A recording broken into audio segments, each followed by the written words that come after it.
California wildlife officials are now coping with a major crisis involving sea lions. So far this year, more than 2,000 sea lions have been found starving and stranded on California beaches. More than half turned up last month. Jacob Ward is in San Francisco with more on that. Jake. John, the National Oceanic and Atmospheric Administration today confirmed that over 2,250 sea lions, mostly pups, have been found in terrible shape on the beaches of Central California.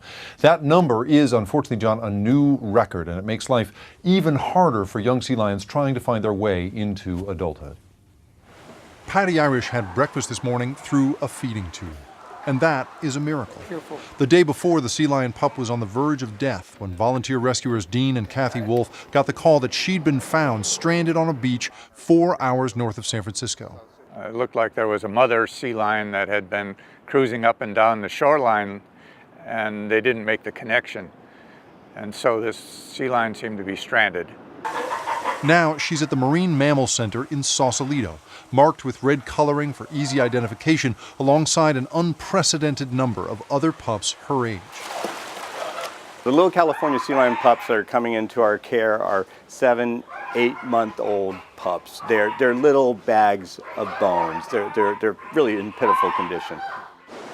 According to the National Oceanic and Atmospheric Administration, increasingly warm ocean water seems to be driving fish deeper out to sea, which in turn forces sea lion mothers to travel much farther to get food. The pups cannot keep up and wind up alone and starving. This warming has happened before. The 1940s, 1950s, and 1990s all saw strange warming periods along the California coast, but those were all connected to a specific weather pattern, an El Niño. This time, there hasn't been an El Niño yet. Something new is happening here. This is the face of that new reality. Sea lions are an apex predator, so when something is wrong with them, something is very wrong with their food supply and their environment. So the fact that these mothers, the moms of these pups, aren't able to find the food that they need gives us insights into the state of the ocean environment from the point of view of water temperatures, from the point of view of fisheries. The center is seeing more of these cases each year, a rapid, steady increase since 2013. In the first 10 weeks of 2015 alone, the center has received over 600 new patients, more than half the number they typically see in a year. The survival rate is about 70%. This morning I started by taking out one of the deceased that didn't make it overnight.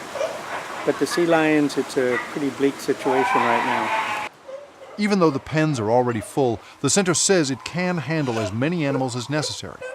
If this trend continues, humans may suddenly be the only hope for the sea lion population in California and around the world. Now, John, there is good news, at least in the short term. The typical winds from the north that bring cold water down to California each summer, they're what makes San Francisco so weirdly cold in July and August. Well, those winds have finally begun, and that means that the water is getting colder here, and as a result, the food that these animals need should be moving closer to shore. That should end all of these strandings. But again, the weather patterns that drove this are unprecedented. There was no El Niño this year to explain things, and the hope is that this turns out to have been just a fluke year and not the new normal, John.